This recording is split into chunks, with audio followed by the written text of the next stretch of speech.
Doctor बाहेर आले आणि म्हणाले 1% चान्स आहे बाळाला वाचण्याचा.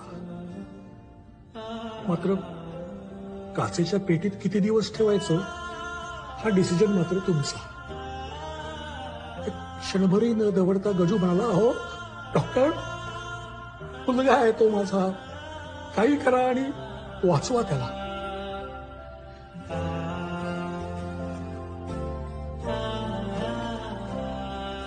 1% चान्स आमच्या गजूनी 30 वर्षापूर्वी प्रसन्ना तुझ्यासाठी घेतला. बाप आहे रे तुझा, चुकला असेल म्हणून आयुष्यभर का राग ठेवता. आणि गेला की कसता रडत, मला माझे बाबा हवे. चाल नको सांगू, तिकडे जाऊन तुझ्या बापाला सांग. चालला आता तो लहान चाल विसर्जन.